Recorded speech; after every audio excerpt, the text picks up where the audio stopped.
Okay, so before we start, let's see this one first.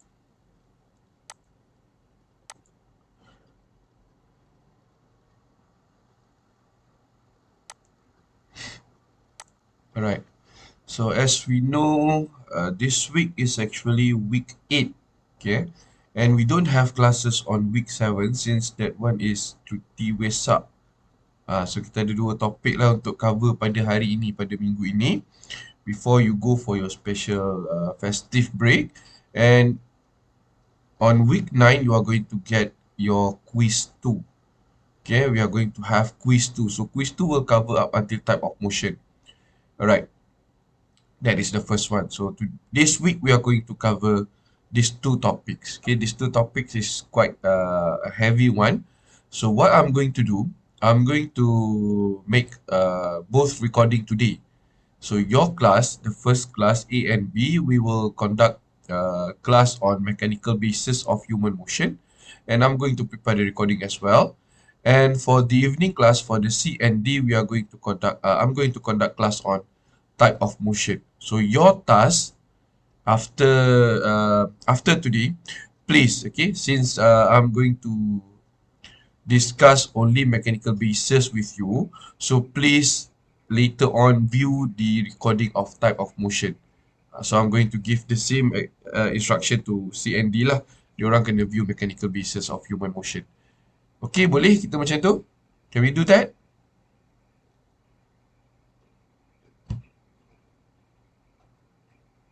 Yes, sir. Boleh Okay, itu yang pertama. Alright, second one, quiz ni settle.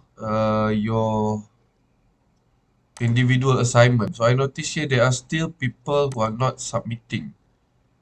Ada 6 orang ni. Kamu dah submit ke belum ni 6 nama ni? Faiz Jasfri, Fakrush, Syakirin. Okay, because you are so many, you are 115 student. So there are still 6. Okay, please submit your journal report.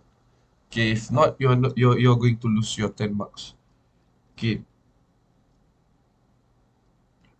Alright, there is two things that I need to remind you. Okay. So let's start with our topic. Okay. So before this, if you still remember, we have learned about anatomical basis of human motion. Okay. So this is actually the continuation of the topic that we have learned before. Okay. Topik apa yang kita belajar sebelum ini? Okay. This is the topic that we have learned before. And this topic is actually today topic is the continuation. Okay, kita ada belajar anatomical basis of human motion. Ni dia. Okay, ni chapter 2. After the introduction, we have learned about anatomical basis of human motion. So underneath this one, we have learned about muscular contraction. We have learned about joint. We have learned about bones. Okay, apa lagi kita ada kat sini? Semua benda yang itu je. Meaning that anatomical basis of human motion, we talks about motion, we talks about kinematics in term of biology, in term of human skeletal system. Now today we are going to learn about the continuation. We are going to continue human motion, but we are going to discuss in term of mechanical base. Apa benda physics pula yang mempengaruhi pergerakan manusia, especially in sports. That is mechanical base of human motion. We talk about motion, but now we talk in term of mechanics. Sebelum ni we talks about biology. So combination of these two, we have biomechanics. Okay, so itu apa yang kita akan buat hari inilah. For the first session of the class, the morning class, we are going to learn about mechanical basis of human motion. Okay, so I'm going to leave the notes, so you're going to read it later. Alright. Apa itu mechanical basis? Okay, so today topics is about this thing, whole about this. Mechanics. Okay, mechanics. Mechanics ni paling mudah, we are going to talk about physics. Okay, physics, science that explaining about things. Things of what? Things of physics of motion. How motion occurs, how motion appears, how motion presents. Okay, and when we talk about motion, what are the thing that being followed by motion? Macam kita lah, kita sebagai manusia, kita ada undang-undang which being determined by apa undang-undang kita. Kalau dekat dunia ni undang-undang sivil lah, dekat akhirat that will be determined by Al-Quran. So there are guideline. Jadi today when we talk about mechanics of motion, we are going to see the guideline that being followed by motion. In other words, why motion be like that? Kenapa manusia jadi macam tu? Kenapa manusia tak buat jahat? Kenapa manusia kena makan? Kenapa manusia kena buang air? Kalau dia tak makan seminggu apa jadi? All of that is guide. Same goes as motion today. So we are going to talk about the mechanic of motion. Why motion be like that? Okay, itu benda kita akan bincang hari ni lah. Why motion be like that? Okay, and as for today, we are going to discuss about this, the reason of this in term of physics.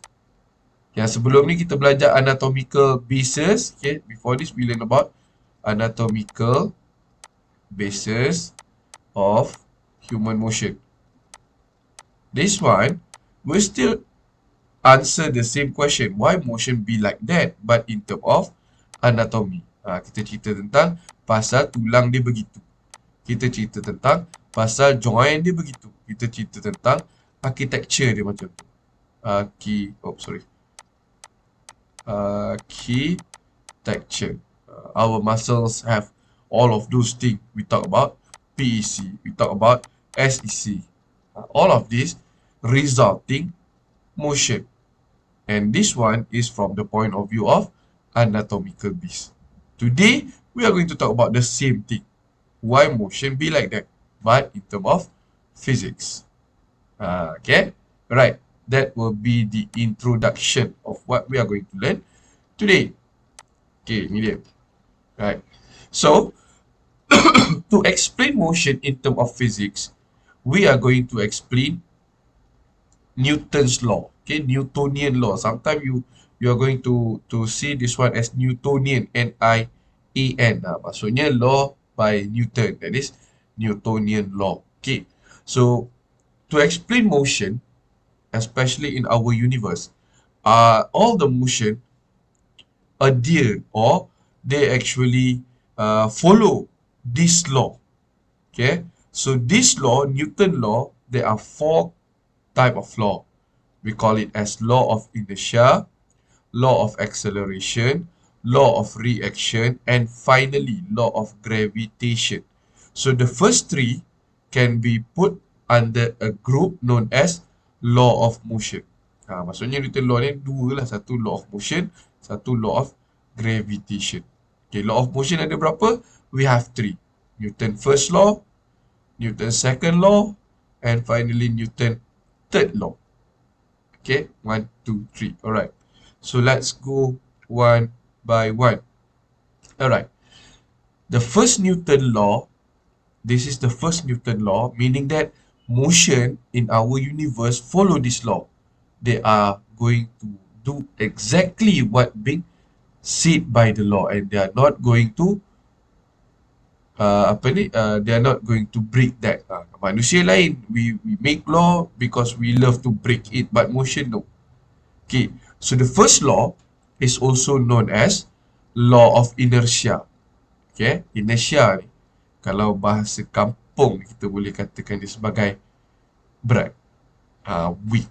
Okay, weight, berat. Right. Law of inertia said that a body will maintain a state of rest or constant velocity unless acted on by an external force that change the state. Okay. In other words, it means that a motionless object will remain motionless unless there is a net force or there is force being subjected to the object. It will cause changes. Okay. Alright. Boleh dengar tak ni? Senyap je, senyap sepi. Dengar sir. Dengar je. Maksud dia di sini, first Newton law, law of inertia. Okay, if you have an object, this object will have two condition. Okay, dia boleh ada dalam dua condition. We name it as condition 1 and another one as condition 2. Okay, the first condition is when this object is in no motion. Velocity dia ni, V ni ialah velocity. Velocity dia, laju dia lah, is 0 meter per second. And in condition 2, we just put a numbers. Velocity equals to 2 meter per second. Okay, based on law of inertia, keywords dia first, motionless will remain motionless. Okay. Keywords yang kedua, moving will remain moving. Tapi dia ada satu properties. This movement is constant. Maksudnya, if the object is motionless, it will remain motionless. If the object is in motion, it will remain in motion with constant velocity. Maksudnya, at point A, the velocity is 2 meter per second. Kalau dia bergerak, okay, the same object at point B, the velocity still 2 meter per second. It does not change. Okay, ni law of inertia. Unless there are external force. External force acted. Mana saya punya lagi? Acted upon the system. Okay. So, ingat tiga benda ni. 1, 2, 3. Okay, what does it mean by the third point? It means that if we inflict force, kaki, we inflict an amount of force to the object yang motionless, dia akan bergerak. It will have velocity.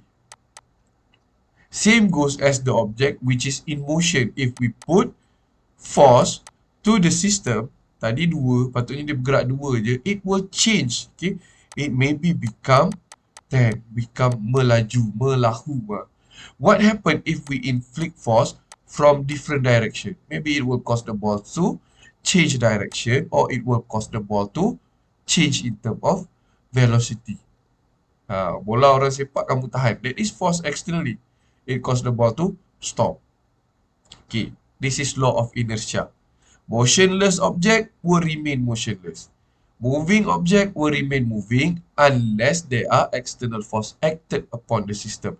If an object does not follow this law of inertia, you put your handphone on the surface of the table, suddenly the handphone will go away. Sendirinya, tak payah kita tolak pun, the handphone will actually fly away. Itu kalau motion disobey the first law, law of inertia. Okay, so further understand law of inertia, you need to actually understand the concept of equilibrium. Okay, so equilibrium come from root words equal. Sama. Okay, what kind of equal that we have in common here? So the term equal here will actually explaining about force. Okay, jadi katalah we have a ball and this ball does not move. Ada force tak dekat bola ni sekarang? Is there any force in the ball that does not move? Ada ke tak ada? Senyap. Tak ada. Ada ke tak ada? Sorry, saya tak dengar. Ulang balik tadi jawapan kamu. Tak ada. Tak ada. Maksudnya, tak adalah force macam ni pun tak ada, force macam ni pun tak ada. Kalau kita ada force like this, what is going to happen is, the ball is going to move forward. Okay, ni kita kena faham ni. Ball move forward. If we have force like this, force ke atas, vertical force, it will cause the ball to move upwards. So at any given point of time, force yang kita bagi memang dalam dua arah. it will cause the ball tu macam ni, atas sikit, bawah banyak kan. It will cause the ball to move like this. Kalau kita bagi force vertical tinggi, force horizontal pendek, it will cause the ball to move like that. Ni kita panggil sebagai horizontal parabolic. Ini kamu tak perlu ingat. Saya nak tunjukkan bentuk force. Ini kita panggil sebagai vertical parabolic. Okay. At any given point of time, although you say that I kick the ball straight, yes, you kick the ball straight, but the ball always move in a parabolic. Dia tetap ada ke atas. Why? Because the force being delivered in this form. Ke hadapan dan ke atas. Ke hadapan lagi banyak. Okay. So, in order to explain about equilibrium, we need to understand this force line. Okay. So, in equilibrium, what happen is, okay, kita boleh tulis macam ni. Force net equals to 0. What does it mean by net force in equilibrium? It means that force horizontal kosong. Ni, tak ada. Force vertical is also kosong. Tak ada ke atas. 0 Newton, 0 Newton. And the last force is this one. Ini force horizontal. Ini force vertical. We have another one here known as torque. Torque is also 0. When you have these three, you are in equilibrium. Okay, you are in equilibrium. Ni konsep. Sekejap lagi saya tunjuk contoh dia. Okay. This happen when you have this and the object is not moving at all. This is known as static equilibrium. Meaning that there are no force acted upon the system from any direction. No force. So no movement. Okay, no movement at all. Okay, now second, kita ada bola point A, kita ada bola point B. The ball is in motion, but it has the same velocity all the way. As what I have said earlier, this is also an example of inertia, state of inertia. Moving object will remain moving at a constant velocity. At this point pun, if the velocity is constant, means that force horizontal dia kosong, force vertical dia kosong, and torque dia pun kosong. Again, this is the state of equilibrium. But now, we know that equilibrium does not move. This one is in motion, but with constant velocity. And this is known as dynamic equilibrium. Dynamic equilibrium. Okay. I'm going to show you an example about equilibrium first, and then we are going to discuss that.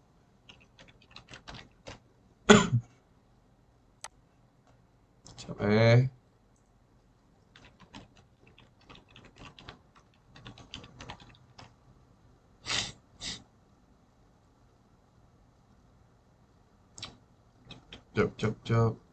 Contoh.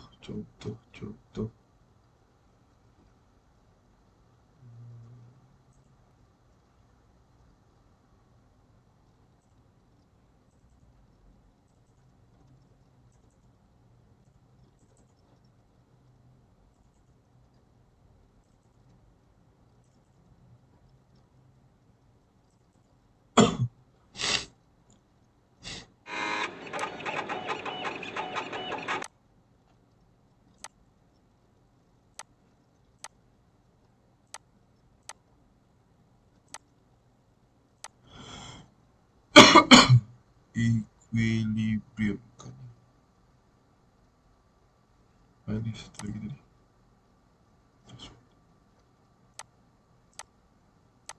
Okay, let's watch the video.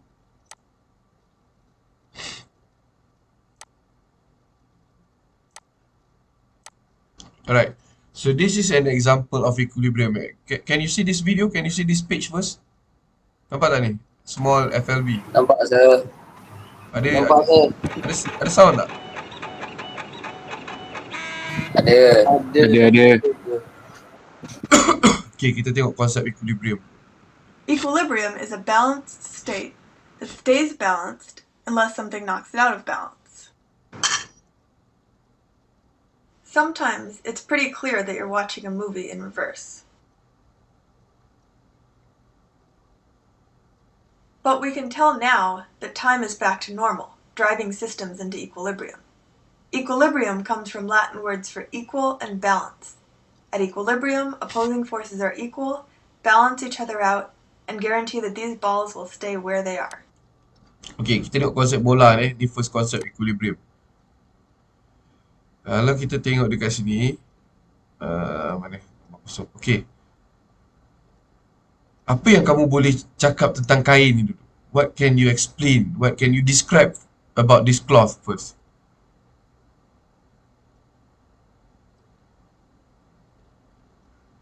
Apa yang kamu boleh describe tentang kain ni dulu? There are higher place. There are lower place. Can you see this one first? Higher place is where the ball came from, and the lowest place will be where the ball stop. Okay, tu dia. So kenapa ada dua tempat ni? Dia cuba untuk tunjukkan the flow of force. Okay, the flow of force. So here they try to show you a concept of equal of place of force. Okay, means that when the ball, although the ball come from different places, it will actually rest at the same place simply because that is the lowest part. Okay, jatuh pada sini pun pergi dekat bawah ni, yang nampak ni pun akan pergi dekat bawah ni, jatuh pada bawah skrin ni pun dia akan bergolek pergi tempat yang sama. Okay, it will stop at the same place. But we can tell now that time is back to normal, driving systems into equilibrium. Okay, and then if you notice, the first ball mungkin dekat sini tadi. Okay, that is the lowest place. However, when they multiply the number of balls, the point where all of that ball end up slightly change, means there are change of equilibrium. Dia dah dekat tempat awal tadi is not the lowest place anymore. The lowest place become other parts of the cloths. Okay. Jadi dekat sini, what they try to show you is that when we try to understand the concept of equilibrium, it is the concept of equal. Okay, equal. Jadi bola ni tadi, bila dia jatuh, it has different amount of force located or stated inside the ball itself. But when they reach a place where the state is equal, means height is sama, they stop. Because at that point, the amount of force inside that ball is equal, is balanced. Jadi dia tak bergerak, maksudnya there is no force there. Okay, soalan saya. What happen if you take a pencil and poke kat sini? Kita tolak kain ni dekat sini. Katalah kita dekat bola tengah-tengah ni kan. Kita tolak dia dengan kain. What is going to happen? Is the ball is going to move? Is the ball is going to stop at other place? Is there will be more than one place the ball going to stop? Dia akan berhenti dekat satu tempat ke dia akan berhenti dekat banyak tempat? Kalau kita cucuk dekat sini, kita tinggikan dia kan. Cari example. Okey. Jap. Macam ni Sementara kamu bayangkan tu, okay, I need you to observe this one too. Okay. Saya nak kamu tengok video saya. I'm going to pick a tip.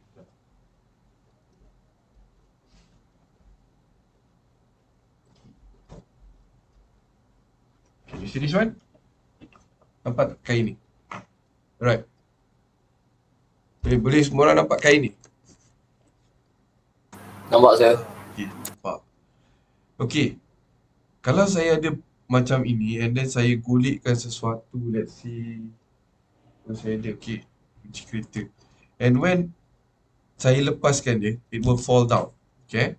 Dia akan turun ikut gradient because when an object is at the top, it has the most amount of force.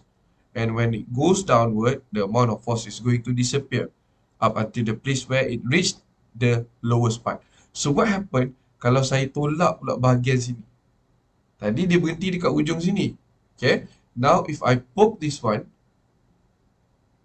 adakah bola tadi akan berhenti dekat situ, tempat yang sama, or it will change place?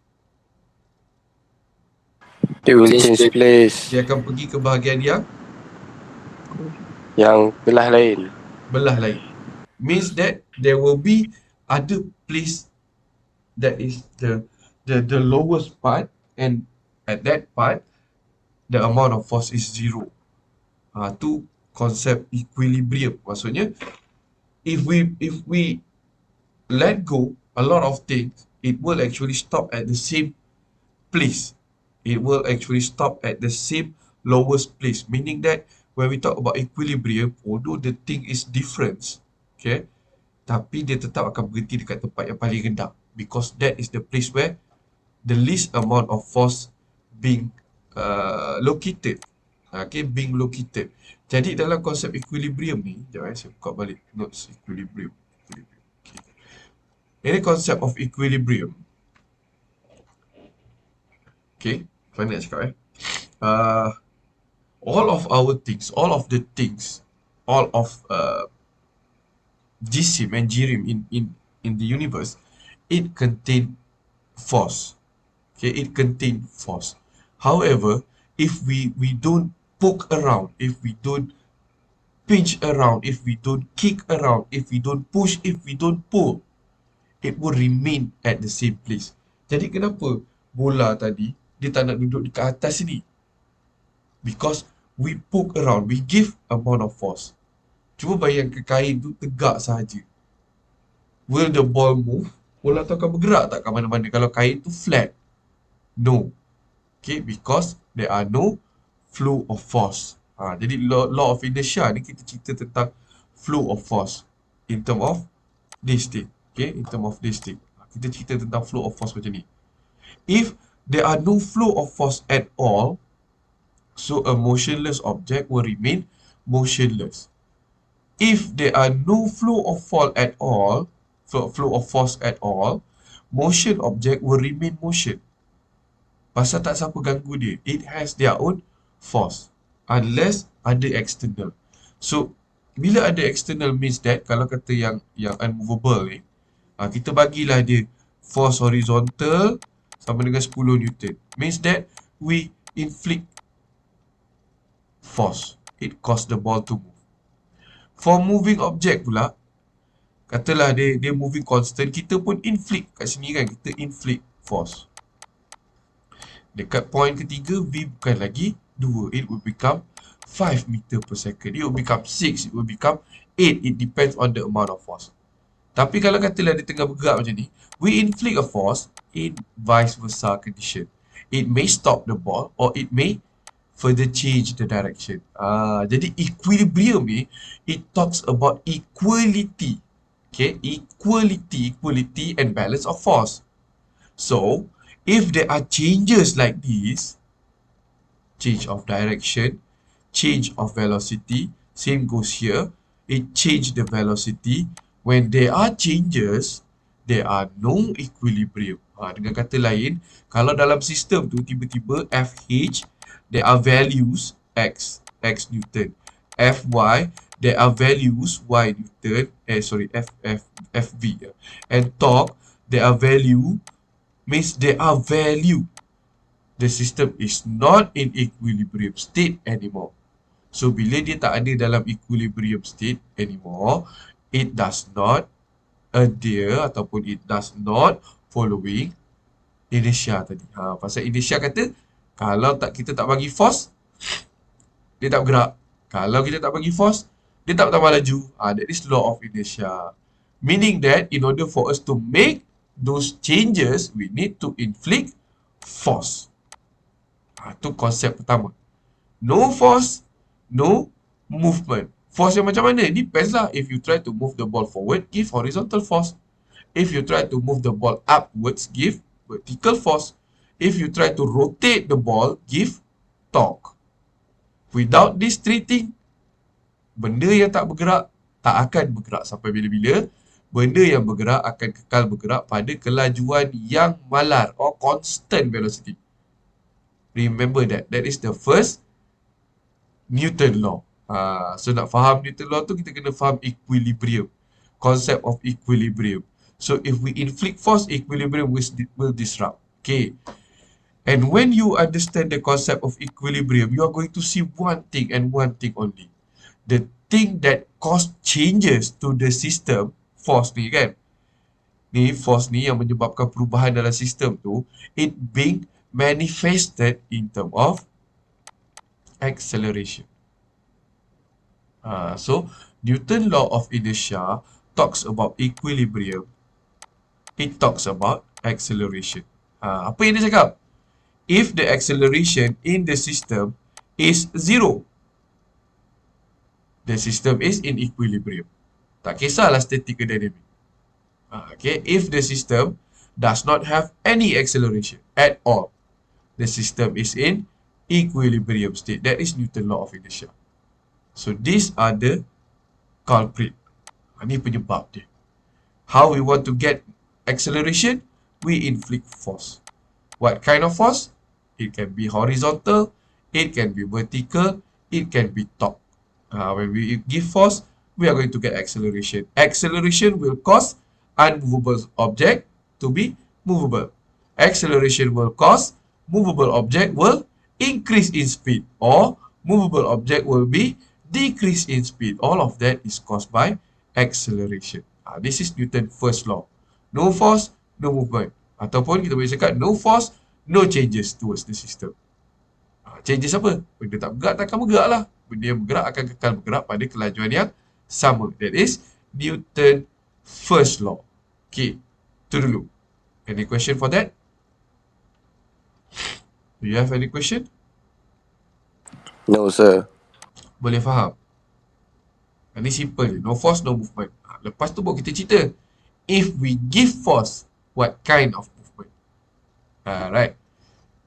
So we end up the first one. No force, no movement. Okay, ini contoh dia lah. This is some of the other example. Law of inertia implies that a skater gliding on ice will continue gliding with the same speed, with the same direction.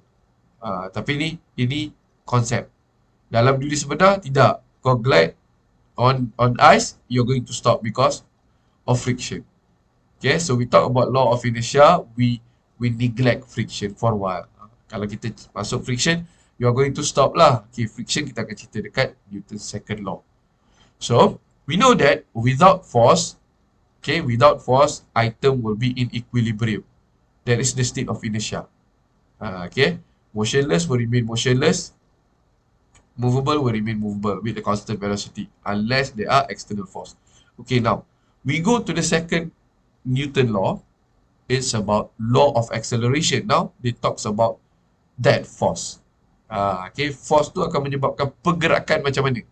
Alright, so Newton's second law express the interrelation between force, mass, and acceleration. Okay, this is Newton's second law, also known as law of acceleration.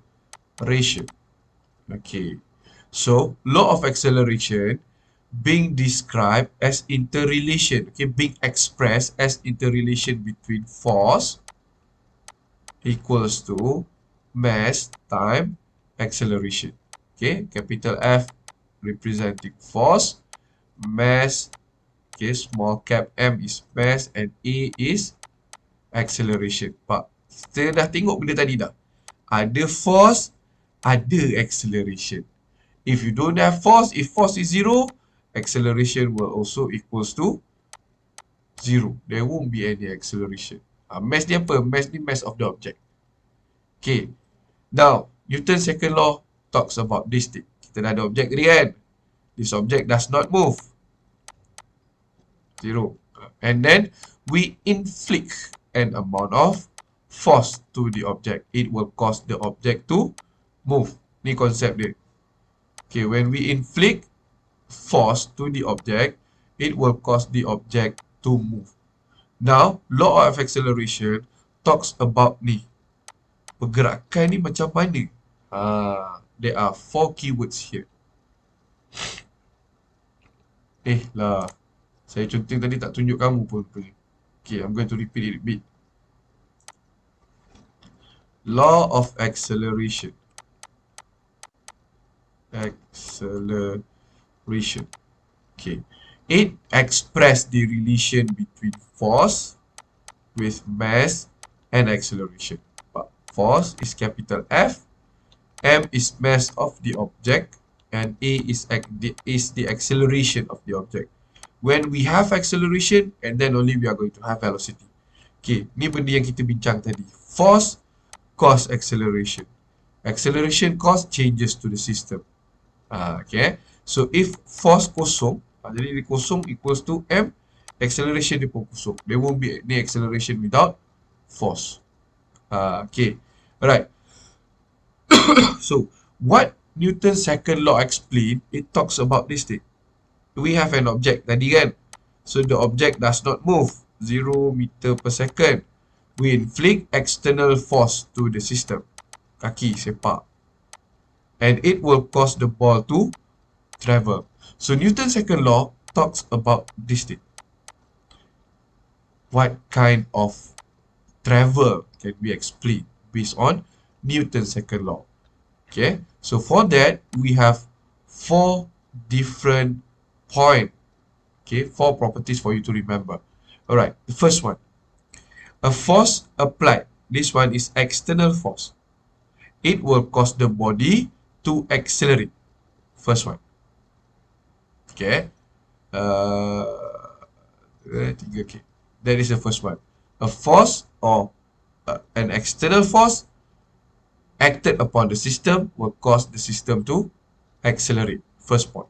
Second point, that acceleration, the magnitude or how much acceleration is based on or proportional to the amount of the force. Okay, ni maksud dia ni. Kalau kata kita bagi force dekat sini 10 Newton, if let's say 1 Newton cause 1 meter per second of acceleration.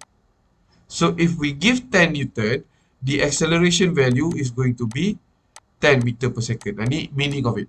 Tapi bukan ini maksud akhir dia. Okay, but this is the meaning of it. So if you give 20 Newton, you are going to get a larger amount of acceleration. If you give 100 Newton, you are going to get a larger amount of acceleration. Means it is proportional. More force, more acceleration. Sebab benda sama tadi. Okay, more force, more acceleration. That is second point. Okay, the third point. That acceleration will be in the direction of the force being applied. Maksud dia, if we give force macam ni, this is the direction of force, this will be the direction of acceleration. If we give direction of force like this will be the acceleration direction. Dia tak boleh macam ni. We give this kind of force, dia accelerate ke sana. Enggak boleh. Tak akan ada. Ni maksud dia. Okay. The acceleration direction will be similar as the direction of the force being applied. It cannot be like this. Bagi direction macam ni, bola curve. No. If you want to have a curved ball, your force direction need to be torque. Need to be rotation. Okay, macam mana bola sepak boleh curve macam ni? Force mana ada curve? Ada. It is known as torque. So we give torque. We spin the ball with enough spin. Okay, macam mana kita nak spin bola ni macam ni?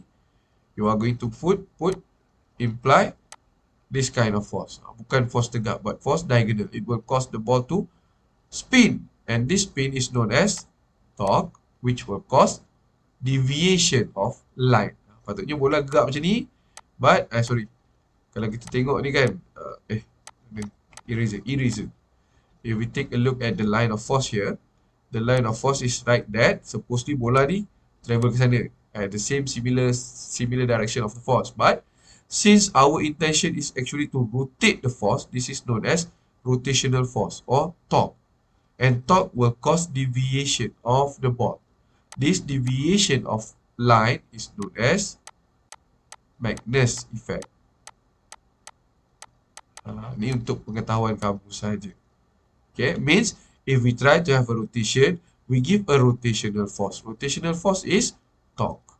Kan tadi kita ada 3 jenis, force horizontal, force macam ni, force vertical, force macam ni, and torque is like this. Okay, diagonal. Ataupun torque ni sebenarnya, although we see a diagonal, it is actually two force being acted upon the system in different direction. It will cause rotation. Okay. Jadi itu adalah point ketiga, in the direction of the force. And the last point, explaining about the acceleration, is inversely proportional to the body mass. Okay. Kita nak faham yang keempat ni. Kamu ada apa dekat depan kamu? Ada benda yang berat-berat tak? Botol ke, or bag ke, buku. Do you have it in front of you? Ada, sir. Okay. Sekarang, kan, since kamu dah ada benda-benda tu, try to push that item. Don't push it too hard, jatuh pecah. I need you to push that item and I need you to feel. When you push, you feel weight. Rasa berat. Rasa tak? Push a box and you're going to feel that. If you just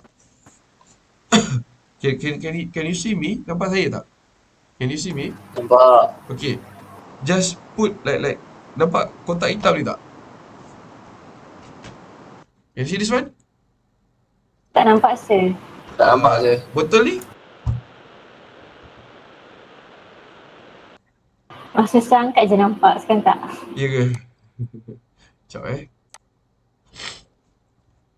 Oh, yelah. Saya punya screen dah tak boleh turun lagi. Okay, tak apa. Macam ni. Let's go. Sekejap. Okay. Now, can you see this water bottle? Saya angkat dia sikit. Okay. Kamu letak atas meja je. I need you to actually put your palm and try to push that. You're going to notice that at the instant of pushing, the object does not move. But when you increase the amount of force being inflicted to the object, it will start moving. Dapat tak feeling tu? Letak, kita cuba tolak dengan perlahan, dia tak bergerak. But we need to actually have a bit of force within the system itself and it will start moving. Rasa tak benda tu? Means I need you to feel the weight of the object. Can you feel that? Feel the weight based on pushing. Dapat tak?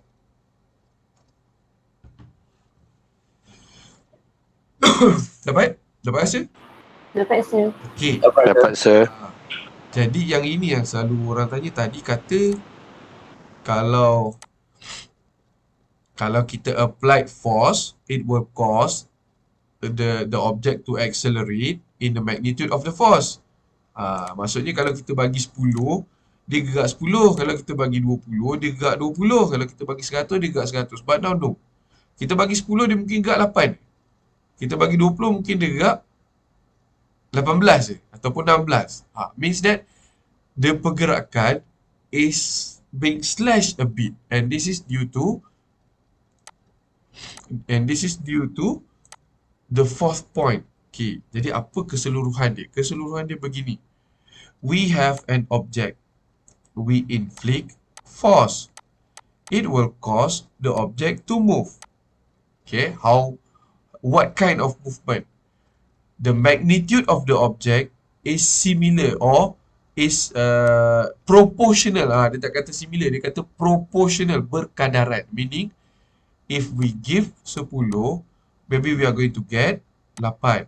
But if we give lagi banyak, we are going to get lagi banyak pergerakan, lagi banyak acceleration. We give 100, we are going to get a larger. Means kita tak boleh bagi 10 dapat 80. No, we cannot give 10 Newton of force, get 80 meter per second of acceleration. No, we cannot do that. Macam mana dapat 80? Bagi force lagi banyak. Tu maksud dia yang pertama. Maksud yang kedua, the direction of the movement, maksud yang ketiga. Maksud yang pertama, give force, cause acceleration. Yang kedua, that acceleration proportional to the amount of force. Yang ketiga, that acceleration direction is similar with the direction of the force being applied.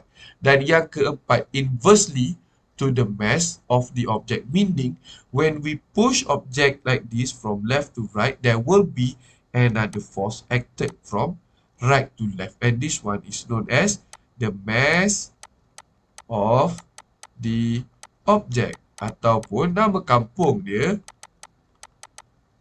friction. Nama kampung dia friction. So, how can we move the object if we have this one? We need to overcome. Let's say, mass object 2 kg. In order to overcome 1 kg, we need 1 Newton. Okay, in order to overcome 1 kg, we need 1 Newton. So, if this object is 2 kg, if we apply 2 Newton, there won't be any movement at all because there are 2 Newton bergerak pada arah yang bertentangan, which is friction. So, in order to make this object move, berapa banyak force kita perlukan? We need at least more than 2 Newton. 3 Newton being applied to the object, it will cause the object to move. Pendek je. Why? Because we overcome the 2 Newton, means the force being used to move is actually 1 Newton. Kita nak laju lagi, we apply 5 Newton. 5 Newton. It will cause the object to travel further. Itu maksud Newton second law. When we inflicted a force to an object, when an external force being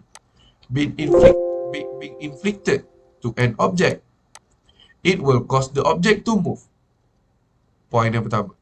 Point yang kedua, the movement or the acceleration is proportional to the amount of force. Lagi banyak force, lagi banyak acceleration. F equals to ma. Increase F, increase E.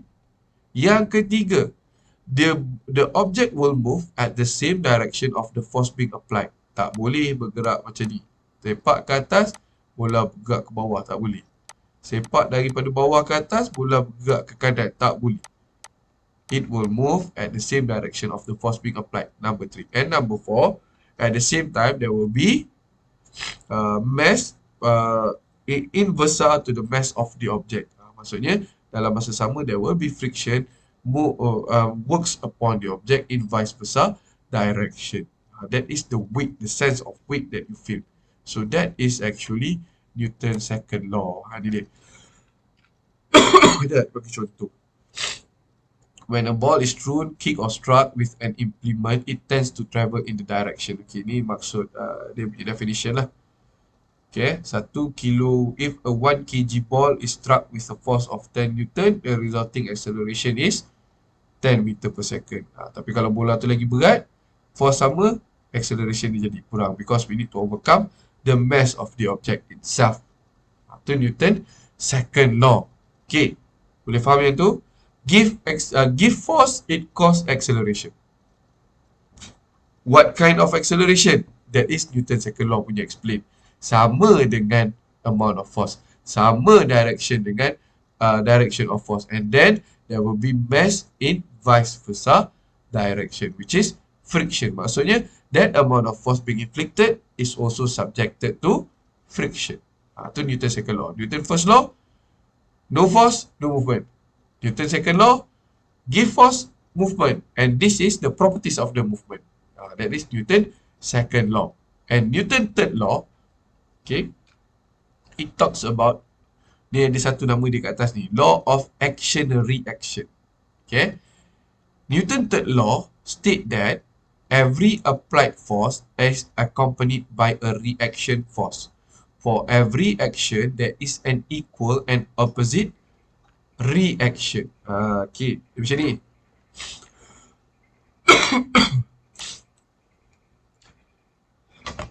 Okay, paling mudah macam ni. Tadi kita tolak barang. Okay, now try to smack the face of table. Cuba pukul permukaan meja tu and describe to me what you feel. Cuba buat dua. Satu tangan kanan kuat-kuat, satu tangan kiri slow-slow. What do you feel? Rasa sakit, sir. Tangan mana lagi sakit? Kanan ke kiri? Tangan yang ketul lagi kuat. Tangan yang ketuk lagi kuat. Tu Newton third law. What you give, you get back. Paling mudah pada saya lah, saya pakai ayat what you give, you get back. Okay. Contoh macam ni. Let's say, kita ada dua orang doing vertical jump.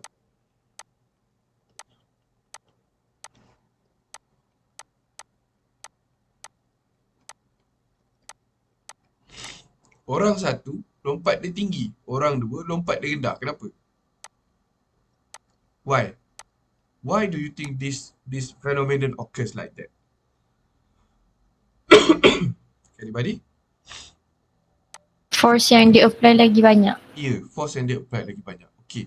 Katalah kita assume orang A applied 100 Newton of force. Orang B applied 40 Newton of force. Alright. Saya dah tunjuk kamu Cartesian coordinate tak ni? Do you still remember Cartesian coordinate? Anything that move upwards is positive.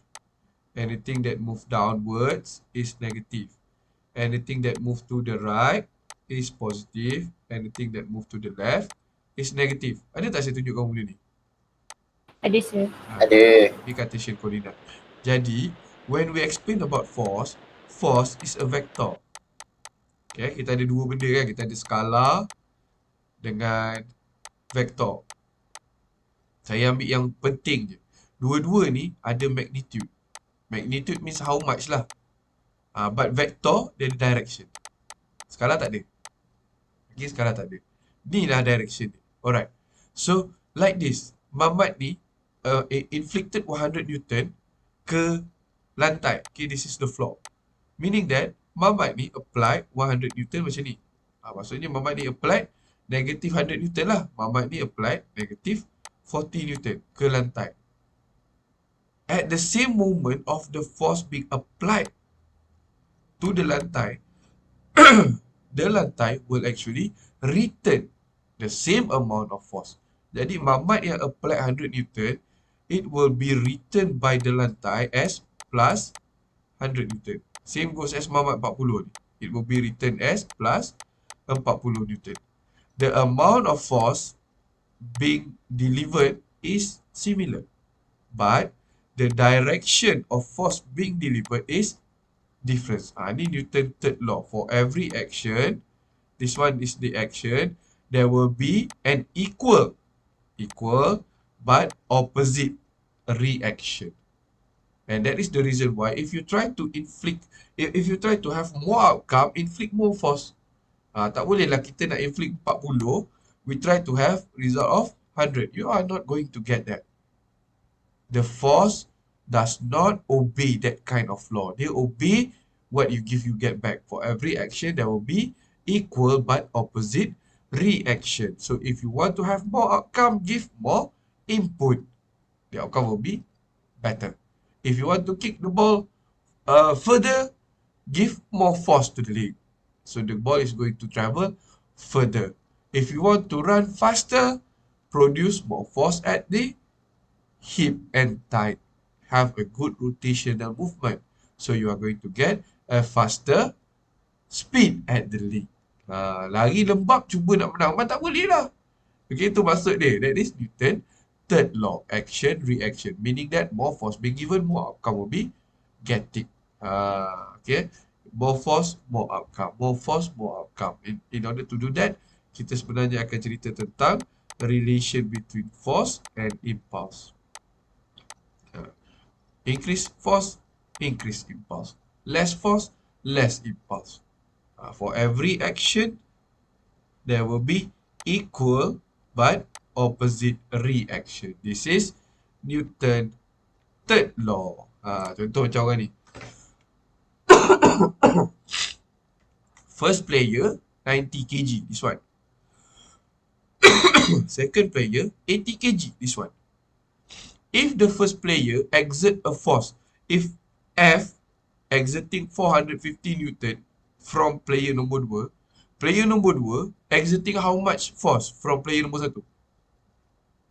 Berapa banyak force dia dapat? Ni. Dia ni dapat 450 Newton daripada Mamat Belang-Belang. Mamat Belang-Belang dapat berapa daripada Mamat Biru?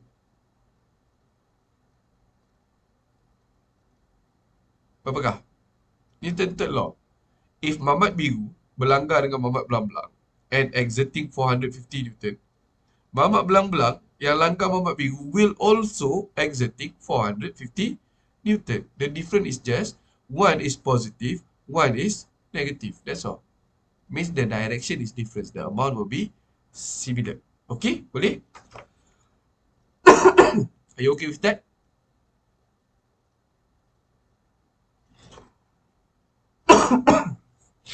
Okay tak okay? Senyap Okay, sir. Okay.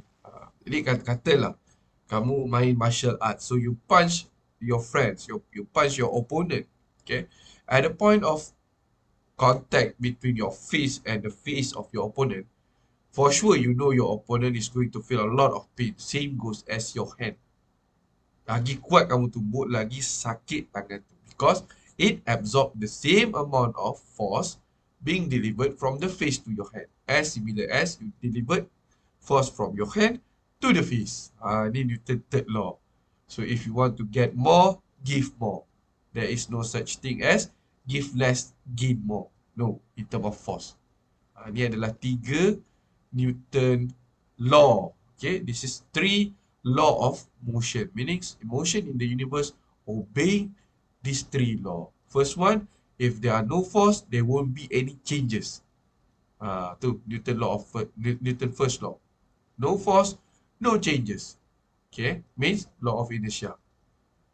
Unmovable object remain unmovable. Movable object remain movable with a constant velocity unless we give external force. Bila kita give external force, we are going to explain in terms of Newton's second law. Law of acceleration. We know that give force, there will be changes. Changes caused by acceleration. Equilibrium tadi kan. We give force, they are going to get acceleration. Properties of that acceleration. External force cause acceleration. That acceleration magnitude is proportional to the amount of force. More force, more acceleration. That acceleration direction is similar as the direction of the force being applied. And that acceleration is also applied to vice versa force from the object, which is the mass or the friction. And then number 3, Newton third law said that for every action, there will be an equal but opposite reaction. In other words, what you give, you get back. Get more, try to gain more, give more. In terms of force, kita semua cerita tentang pergerakan, yang mana pergerakan ini dihasilkan oleh force. Okay, so that will be 3 Newton law of motion. So the next Newton law, yang ini untuk pengetahuan saja, is Newton law of gravitation. Newton law of gravitation.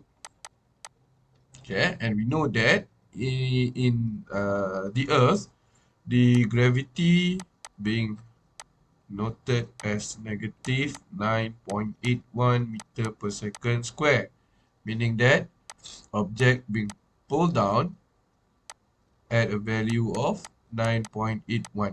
Negatif ni ke bawah lah. Okay, so basic concept of gravity is something like this. Okay, katalah ni manusia, ini bulan. Ini bulan, ini bumi. Okay, so the basic concept of gravity, it said that everything is actually attracting with one another. We attract the earth attracting us. Okay, tapi the amount of attractiveness, the amount of attraction, the power of attraction is based on 2 properties. One, mass. Okay, means gravity increase if mass increase. So if we compare Earth and Earth is larger in terms of mass compared to us. Jadi dia ada gravity power yang lebih besar. Yang kedua is distance. Okay, gravity increase when distance decrease. So dia tarik benda yang dekat lebih kuat bandingkan tarik benda yang jauh. Ni yang this is the concept of gravitation, and this is the one that been proposed by Newton lah. Macam kita faham everything being pulled to the earth. No, basically every single thing have their own gravitational force. Okay, cuma if the thing is less in mass, the amount of gravitational force is less. Jadi kalau if the thing is larger in terms of mass, the amount of force will be larger. So it will attract others towards the surface. Itu gravitational force. Alright. So next part is about mechanical behavior of body in contact, or we try to explain force in terms of the shape bentuk dia. Okay. So we have friction, we have momentum, we have impulse, we have impact. We are going to talk about the first one, friction. This thing. Okay, so friction is force acting over the area of contact between two surface. Ini adalah friction asas. Okay, this is known as surface friction. Okay, friction that occurs between two contact surface. Dia adalah friction lain. But for you, these are the simple form of friction. When we have two surface contact between one another, there will be surface friction. The larger the contact point, the larger the amount of friction. Kena ingat yang tu. Okay. So the magnitude of the generated friction force determine the relative ease or difficult of motion or for two object in contact. Okay, contoh macam ni. If you take a look closely at this one, friction ni, okay, apa yang kamu akan nampak, this is actually the fourth point of Newton's second law, inversely to the mass of the object. Alright, so now let's see this one. When we try to move an object again, kita buat assumption. Katalah this object is 10 kg in term of mass. Okay, in order to move 1 kg, we need 1 Newton. Okay, in order to move 1 kg, we need 1 Newton. So, in order to move 10 kg, berapa banyak Newton kita perlukan? How much force? 1 kg, 1 Newton. So, 10 kg, we need 10 Newton. 10 Newton. Gerak ke? Kalau kita ada 10 Newton sini, 10 Newton sini, Tak. tak. So, we need at least more than 10 Newton. 11 ke, 12 ke, 13 ke. Dia macam tu. Okay. So, ini kalau kita assume there are no there are no friction. Okay, there are no friction. Alright. Now, when we talk about friction, okay, kita ada surface, kita ada friction. Sometimes when we pull object, we feel that it is lighter. Sometimes it is heavier. Okay, sometimes when you try to start pushing, it is heavier. But when you are in motion, dah bergerak, it become easier. Okay, so to talk about friction, we are going to describe friction in term of ni, macam ni.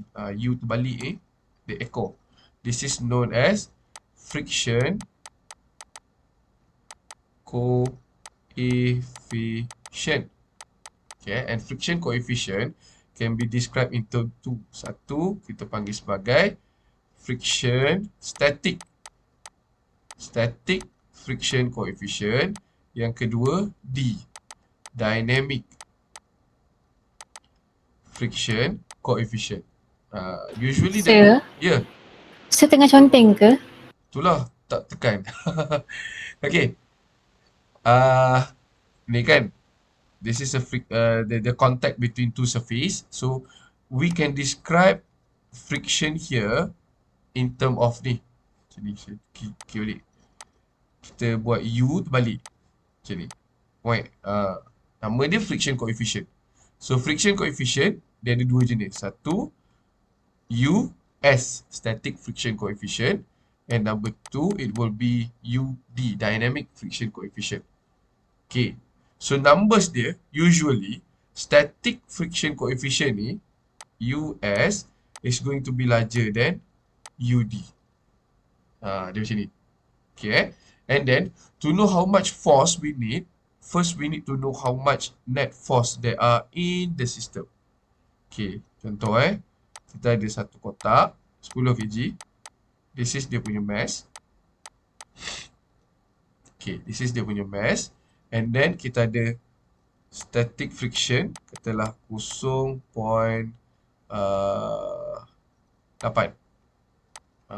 Kalau 0.8, dynamic friction dia kurang lah 0.6. It depends on the surface. Okay. So in order for us to know how much net force here, how much net force of the system, we need to actually weight time dengan dia punya coefficient. Baru kita dapat net force of the system. kg is not a force. This is mass. So nak jadi force, dia kena jadi weight. Nak jadi weight equals to mass times gravity. Kita assume gravity ni 10 je lah. So mass 10 kali 10, 100 Newton. Okay, jadi kita dah tahu kotak ni sekarang, it is 100 Newton. Plus friction. Berapa friction dia? 0.8. So, net force of the system is force time will be 100 times 0.8. It will be 80 Newton. Although the weight of the box is 100 Newton, since the friction coefficient is less, so you are going to get less. Maksudnya bawah ni mungkin agak licin lah. Jadi, berapa banyak force yang kita perlukan untuk tolak? More than 80 Newton. Ini friction. Okay, sometimes, katalah kita perlukan 80 Newton untuk mula tolak, untuk mula gerak. Okay, if let's say the dynamic coefficient is 0.6. Jadi, bila kotak ni dah bergerak, berapa force yang diperlukan? Again, net force equals to 100 times 0.6. It will be 60. Means to keep the box moving, the force needed is more than 60. Dah cukup. Ni beza static and dynamic. Okay. So the maximum figures will be selalunya 1 lah kat situ. Coefficient ni kan 1.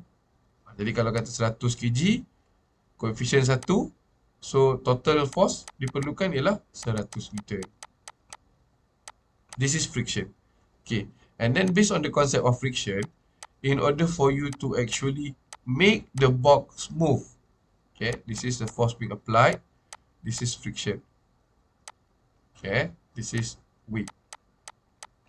Okay, in order for you to ensure that there are movement, there are acceleration, you need to know, you need to actually have force which is larger than weight times with friction. If you have this complex,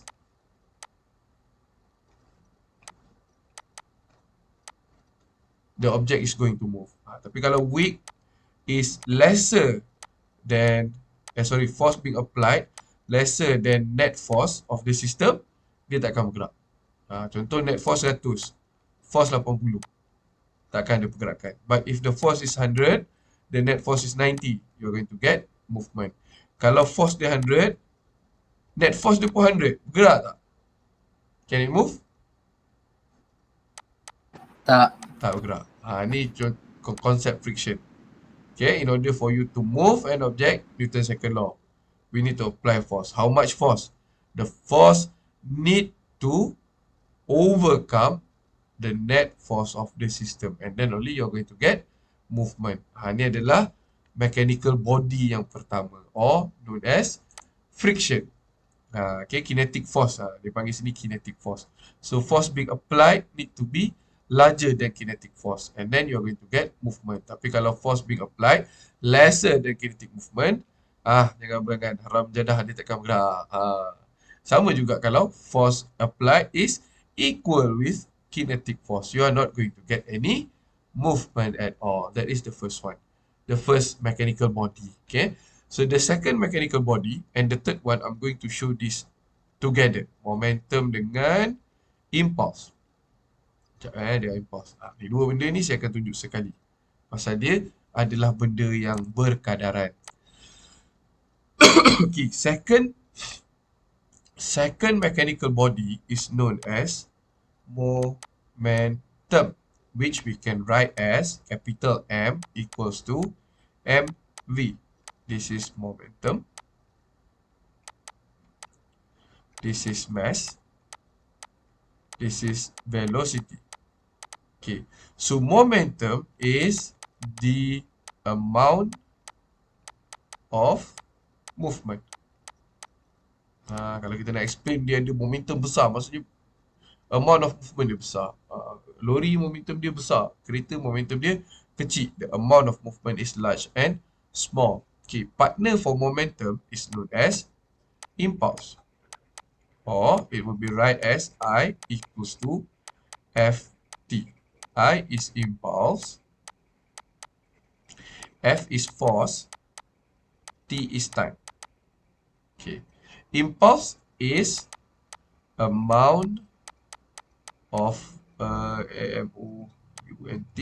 amount of force inflicted in period of time.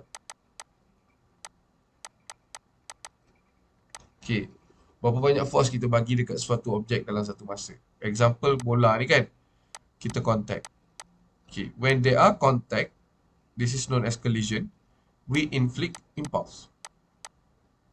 Okay, force is this one. Time of contact tu masa dia melekat. Contoh bila kamu sepak bola, if we go with high speed camera, kita sepak bola, there will be a point where you are going to get contact between your foot and the ball. And then when you move on to follow through, there will be a period of time of contact and then separation. Bila dah separate, berhenti dah masa tadi. So the time is when you hit the ball until separation. That time is usually just a nick of time, millisecond or second. To time, the time of contact. Okay, when we inflict a force to a ball, it will cause the ball to move. Ni bahagian ni infliction of force, this is impulse. Bahagian ni after the infliction and movement, this is momentum. So these two things come together, sama-sama. When you have impulse, you have momentum. When there are momentum, there will be impulse. Contoh kan, contoh saya bagi satu. Bola, kita sepak. When you contact, you inflict impulse. The ball move, ada momentum. Bola ni pula, kejap lagi, kena tahan dengan keeper. This ball have momentum. And when the ball contact with the what we call it, the glove of the keeper, it will inflict impulse. Sebab dia bergali-gali. It bergali-gali. And bila ada infliction dekat tangan, it cause the hand to move backwards. This is momentum. Ni impulse and momentum. Okay. We kick a ball, we give that ball impulse. It cause the ball to travel. A movement object will have momentum. Jadi bola ni tadi, kerana dia bergerak, dia ada momentum. At the same time, it also contain impulse. The same impulse. That will be transfer. Why it happen like this? Okay. This can be explained by impulse momentum theorem. Theory representing impulse and momentum. It start from F equals to ME. Ni asal dia. Newton's second law. If we give impulse, we are going to get acceleration. If we give force, we are going to get acceleration. This is impulse part. This is momentum part. Macam mana dia jadi macam tu? Okay, look here. F equals to M. A ni, kita boleh tulis dalam bentuk yang lebih panjang. It will be V2 minus V1 over T2 minus T1. Okay. We are going to send this lower part to left hand side. It will become F T2 minus T1. Yang tinggal M V2 minus V1. Okay. In mathematical modeling, if you see final minus initial, we can actually write it out as the change of apa benda yang sama, T. Same goes here. M ni, 2 ni, the change of apa yang sama, V. Nampak, kita dah dapat bentuk akhir. F, T equals to M, V. Change of. FT ni apa? Impulse. I equals to FT. MV ni apa? Momentum. M equals to MV. So based on here, based on impulse momentum theorem, we know that dekat sini I is equals to M. Sentiasa sama. Sentiasa sama. Okay. Jadi apa maksud dia? Alright. Now let's see here. Alright. So we have a ball. Okay. Katalah bola ni berat dia 500 gram. Ataupun mass dia equals to 0.5 kg lah. Mass kita explain dalam kg. Okay. And then we inflict a force. Susah sangat pula. We inflict a force to the ball. Force 18 Newton.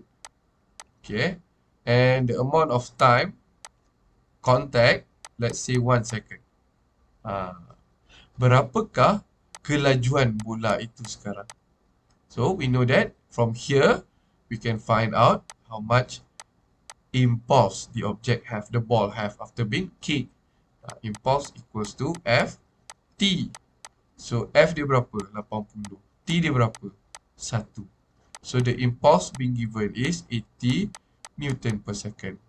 And we know that impulse is equals to momentum. Kita nak cari laju. Momentum mv. Nampak? Kita nak cari v ni. So from here we can write out as 80 Newton per second equals to momentum m. M dia berapa? 0.5. 0.5 kg. V dia kita tak tahu. Jadi V sama dengan 80 bahagi 0.5. Berapa kita dapat? 40 100 lebih. 160. 160. Okay. So kita dapatlah 160 meter per saat. Kita dah dapat laju bola. Ni perkadaran antara impulse and momentum. Okay, let's see. Ball ni sekarang. This ball is going to be catched by a keeper. Okay. Kita akan buat 3 kondisi. 1, keeper tangkap secara god hand.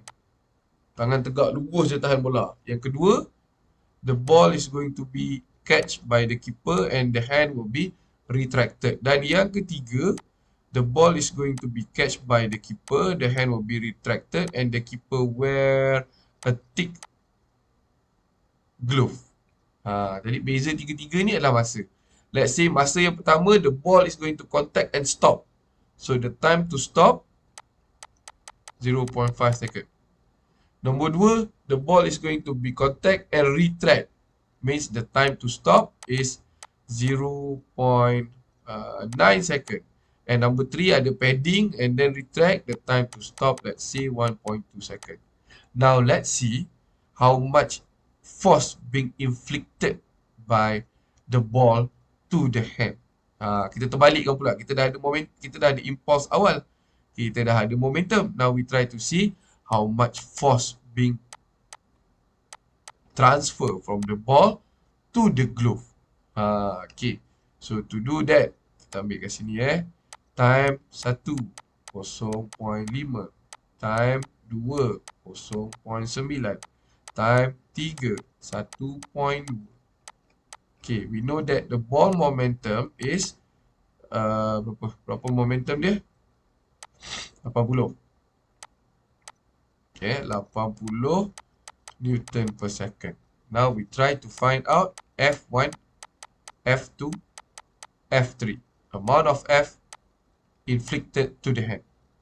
Kita ambil yang pertama. I equals to Ft.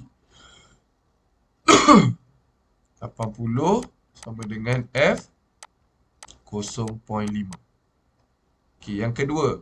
80 sama dengan F 0.9 dan yang ketiga 80 sama dengan F 1.2. Jadi F yang ni berapa? 80 bahagi dengan 0.5. Yang ini F2 80 bahagi 0.9 dan F3 80 bahagi 1.2.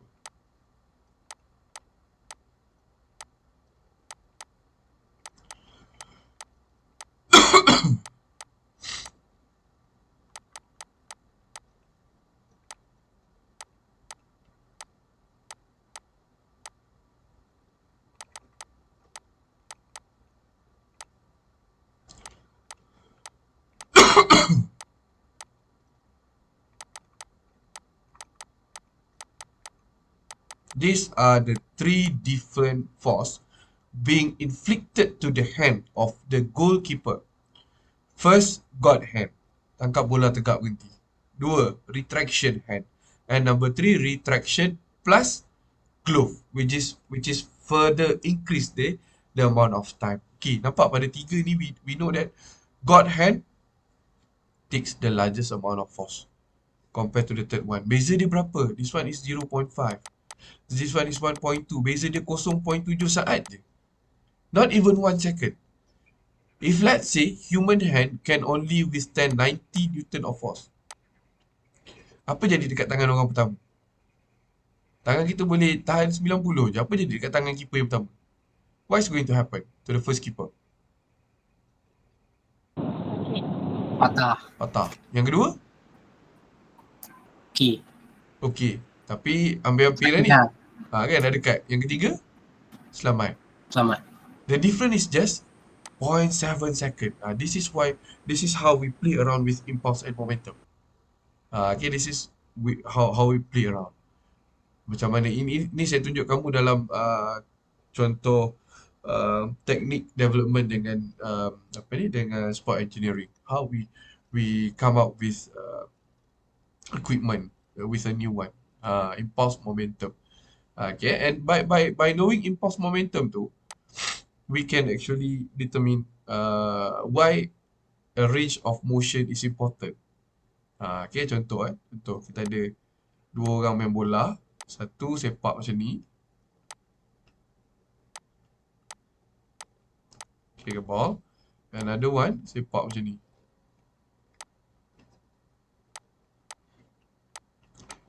kick a ball.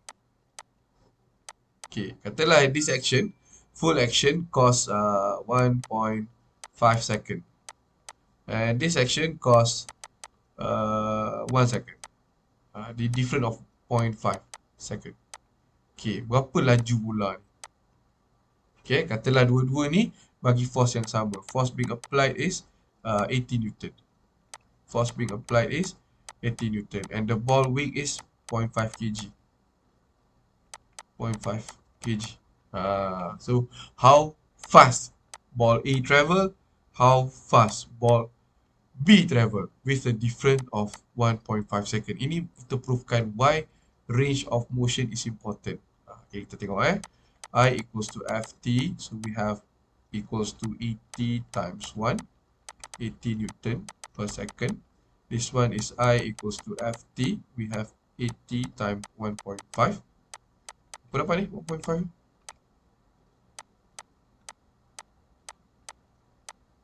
120 Newton per second. Okay. Now, how fast? M equals to mv. 80 equals to 0.5 v. So, v equals to 80 over 0.5. We have 160 meter per second.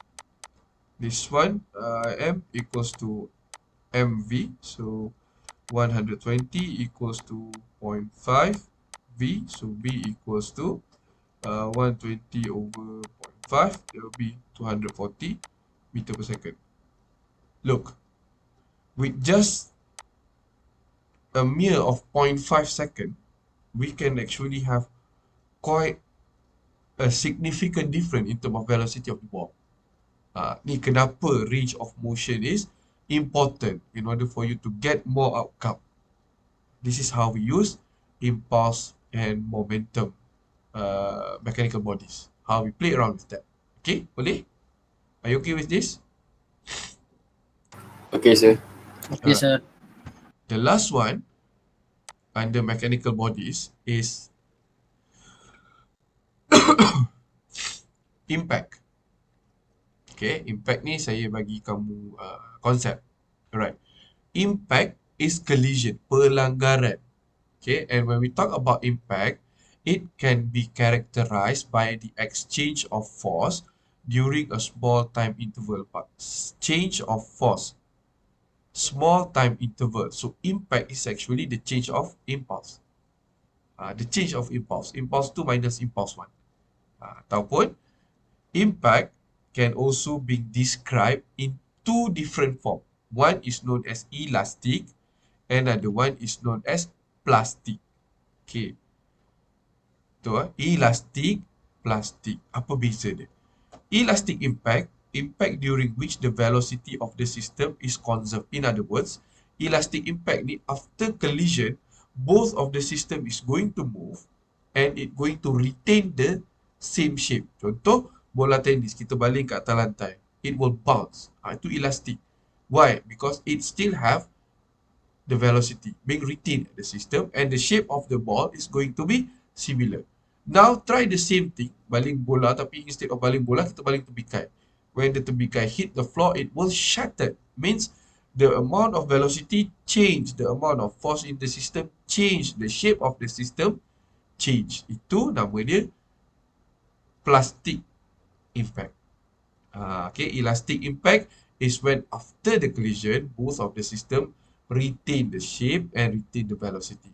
But for plastic impact after the collision, it will have a total loss. Means you're going to lose velocity, you're going to lose force, you're going to lose the shape.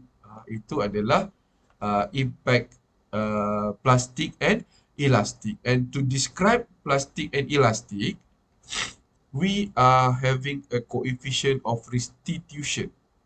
It is a numbers from 1 to 0. Okay, if the numbers is nearing to 1, you are going to get elastic. If the numbers nearing to 0, you are going to get plastic. Okay, elastic and plastic.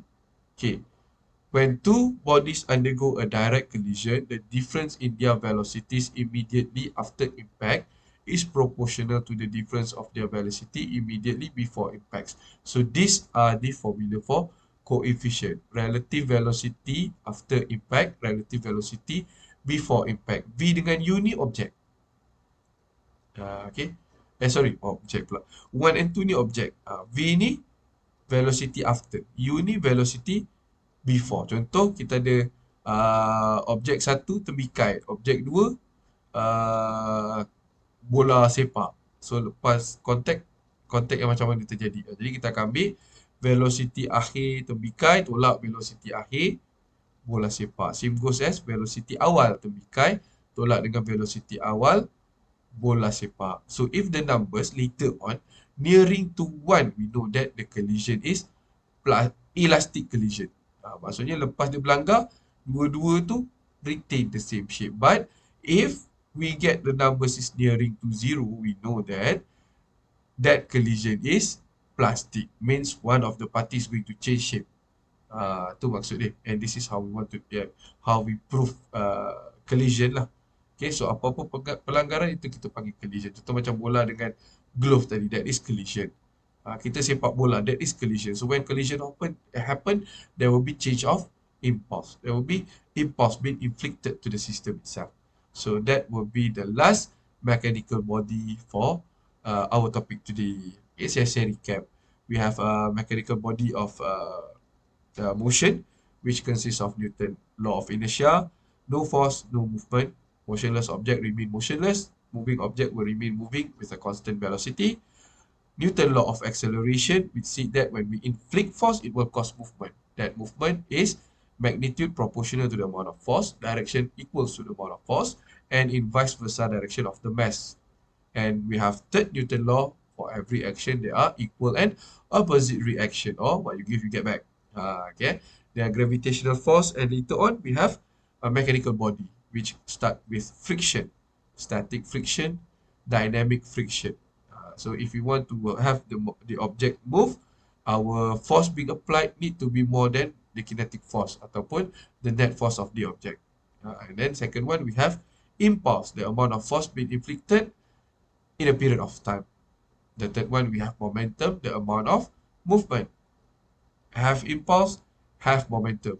No momentum, no impulse. Because of when we apply force to an object, it will cause acceleration. So the force part is the impulse, the acceleration part is the momentum. And finally, we have impact, elastic impact, where both of the collision party retain the velocity, retain the amount of force, and retain the shape. And plastic impact, where both of the party or one of the party have a total loss of the force and velocity, the total change of shape. So that all will be for today's topic, which is mechanical basis of human motion.